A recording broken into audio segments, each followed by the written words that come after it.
just talk about your journey at Norfolk State. Getting there, and then as your career developed. It was definitely a long journey. Just trying to get better and better every year. My freshman year obviously wasn't the best. My sophomore year got a little bit better. My junior year got a little bit better. And my senior year went out with a bang. Didn't get the Celebration Bowl championship, but I did win the Offensive Player of the Year. And it's truly an honor. Right. Talked to Coach Scott, and he told me, he met you were a ninth grader, and just talk about the decision to come to play at Norfolk State first of all, and then what Coach Scott as well as Coach Odom's coming in has done to help to get you where you are right now. When I met Coach Scott, the relationship was already there. He was just straightforward with me. He told me that he wanted me to play for him, and he was my first offer out of high school. I got it my junior year.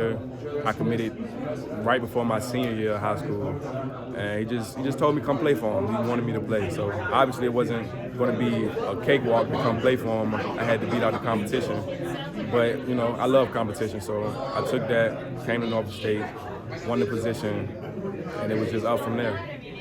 Right. And then Coach Odoms came in. Obviously it's a tough transition, but you guys really came in, and it seemed like you guys bought into what he brought to the program. Just talk about how he helped you excel and get you and help you let you be free to get this award. Yes, sir. Coach Odom is an awesome coach. When he came in, a lot of people didn't know what he was capable of. He has a winning record wherever he goes, so obviously he's a winner. But when he got there, it was just one thing he preached, and that's discipline. He always told us that we had a good football team, but we don't have discipline. So him coming over there, it brought some discipline. I just wish I had more time, because he came right before the fall camp. So if he would have been there in the spring when Coach Scott left, I feel like it probably would have been a better outcome of the season, even though we still had a winning record. But yeah, he's a heck of a coach, and big shout out to him. What does it mean to you? Guy from Richmond, you came from a highly successful program over there. Just talk about the people that when you're holding this award, your family and people that you think about. Yeah, first of all, my family, they give me endless support. It's just like nonstop. Even when I have a bad game or if I do something bad, just support there. And I feel like everybody doesn't have that. So for my family to just be there for me 24/7, it plays a major role. My teammates, the coaching staff, the training staff, just everybody, just been good, just been able to push me through adversity, injuries. My junior year, the last game of the season, to tie for first place of the MEAC, I got hurt in the first quarter. So, that was tough. Coming back my senior year, just had a motor. I had a motor. So just trying to win. And I won something, so, it's all right. All right. And obviously, I believe you're graduating in a couple of days. Is that correct? Sir, Saturday.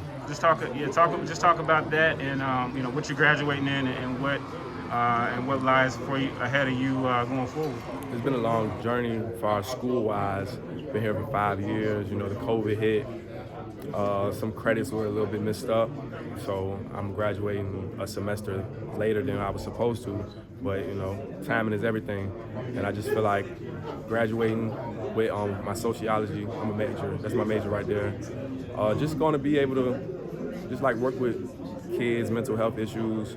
That just helps me, because I'm a quarterback, and you have to be a social person. You have to be able to be a leader, and that just helps me off the field dealing with problems.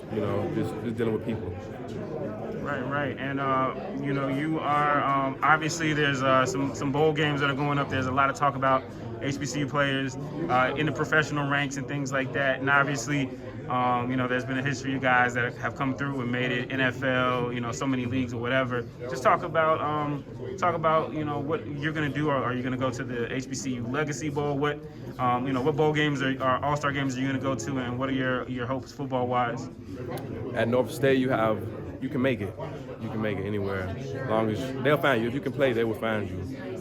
The last person that went to the NFL from Norfolk State was Bobby Price, and he's still on the active roster.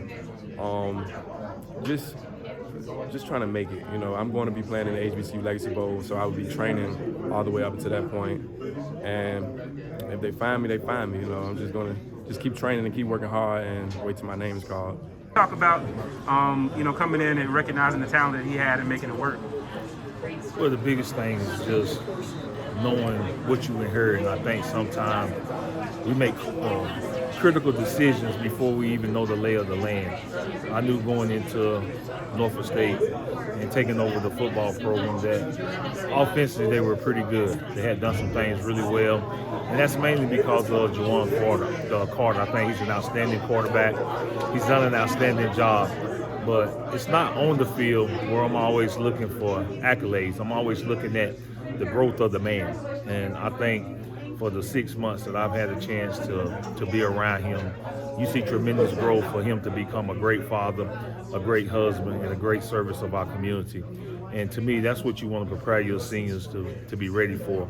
And you can see that Juwan Carter is ready for the next chapter in his life. And you talk about next, you guys are going to have to find somebody to replace him. To talk about the shoes that he fills and what, it seems like the bar has been raised for quarterback play there in Norfolk State. Well, I think every year that you're a competitive program, you're a program that's challenging, you're a winning program, you're going to lose players every year. And what I talk to our team about is that they're not replaceable. But what happens is their departure creates an opportunity for somebody else to create a legacy. And who's next? And that's what it's all about. We'll never be able to replace these guys that's given their time and their dedication, their blood, sweat, and tears to Norfolk State University. But what we can do is thank them for their services and their commitment to our program and our institution. But it gives an opportunity for other young men that are coming behind them to say, you know what, I want to do it bigger and better. I think records are meant to be chased and records are meant to be broken. So he set a standard, he set the bar really high, but we all know that records are meant to be broken, and somebody will come in that line ready to chase that record and achieve success.